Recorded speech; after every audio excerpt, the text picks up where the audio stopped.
amigos. So we're getting ready to take a trip down to Cuba in a week or so, and so we wanted to go through the packing list a little bit on some of the hardware only. We're going to Cuba, to Cayo Largo and Isla de Juventud, but most of this would apply to basically any saltwater destination you're heading. So I was just going to kind of talk through my packing kit a little bit with you. The backbone of it really for me is the Simms Rod Vault, the GTS Rod Vault it's called now. I absolutely love this thing.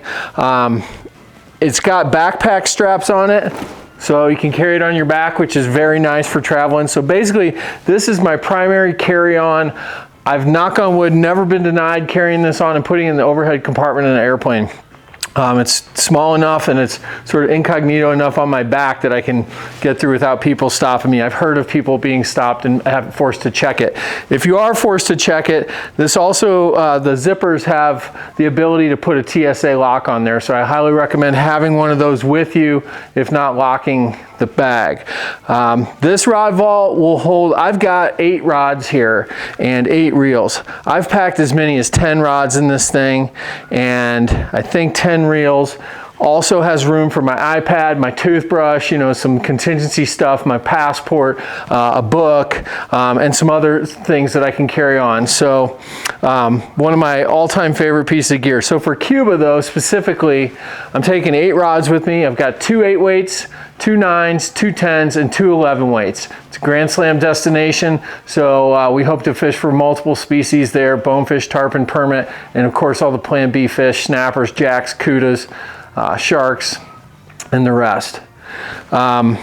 So for me, you know, I love great fly tackle.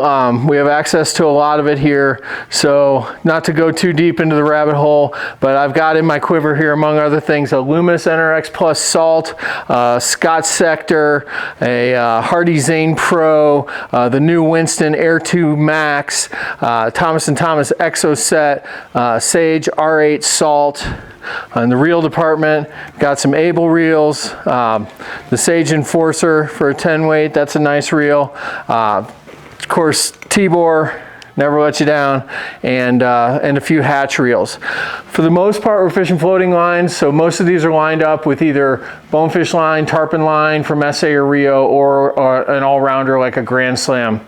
I will have one reel, which I don't have in here, which is going to have a Scientific Anglers 400 grain Leviathan sinking tip for a 10 weight or an 11 weight. So if you're ever in the tropics and tarpon fishing, Cuba, particularly Florida Keys, this applies to, and parts of Central America, Mexico, where the tarpon are in a channel, or you get a rainy day or something like that and you want to make something happen, that sink tip line is coming in real handy. It's not plan A, it's contingency gear, but I've had some days that were great where we made, you know, lemonade out of lemons by having the sinking line. Some other things I like to keep in my bag. I will have an extra fly line or two. I have a rod repair kit, a tip top, and some glue. I've got tie fast tool, you know, pen and paper, things like that. Depending where I'm going, I'll throw my pliers, essential gear, in my rod vault. I might put those in my carry-on. Often will also put an extra pair of sunglasses in there. I definitely have these with me.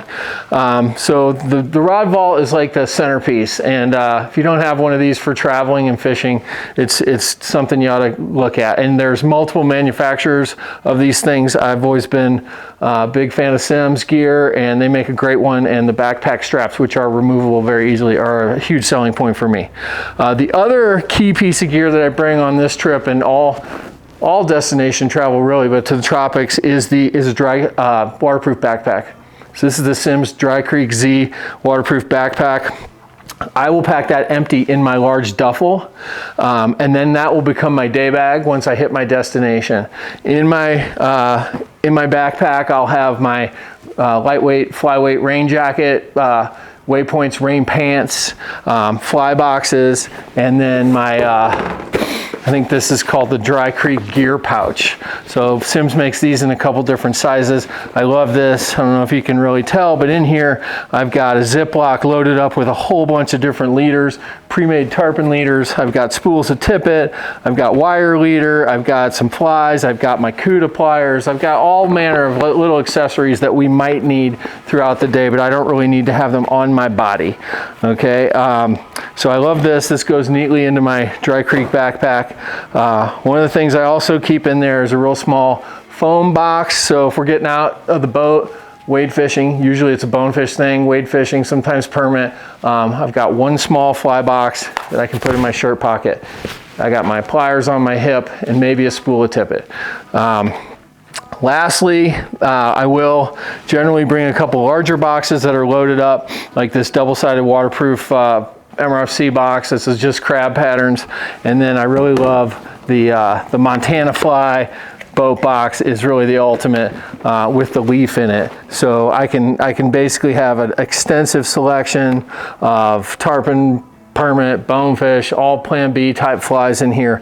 I'll bring this with me in my large roller duffel, and I'll bring it on the boat with me most days, or we'll cherry pick it with the guides in the morning before we hit the water, or whatever.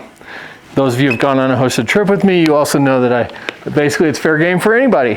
So that thing gets ravaged pretty much every trip.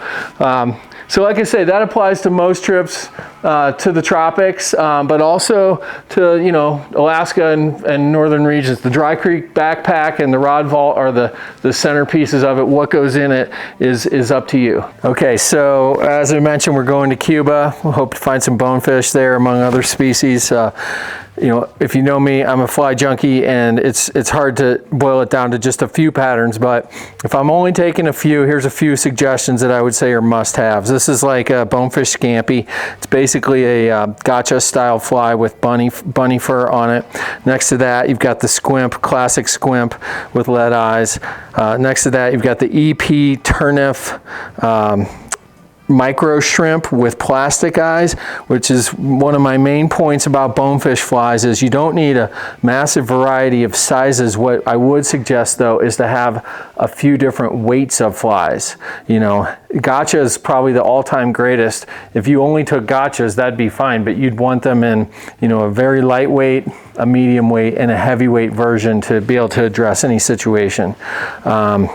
This is another sort of gotcha bonefish scampi, silly leg type fly. I can't remember the exact name of that. And then on the end here is Viverka's tan shrimp, size 6 with very light eyes. That fly works everywhere.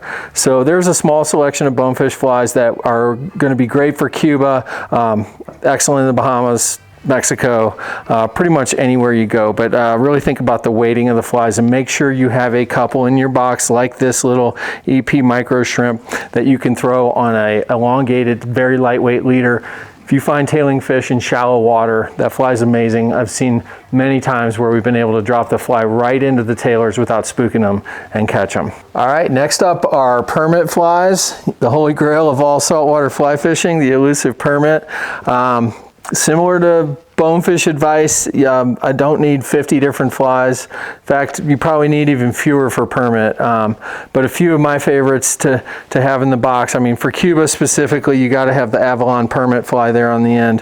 That fly was originated by the owner of Avalon, is my understanding, and has caught tons of permit down there. Not sure that that's a great pattern elsewhere, but they swear by it there.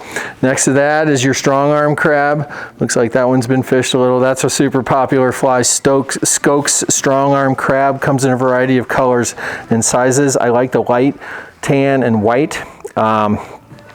Next to that, we got Dougie McKnight's Danger Muffin. This is a great fly with some very realistic little claws on it. Again, comes in a variety of sizes and weights.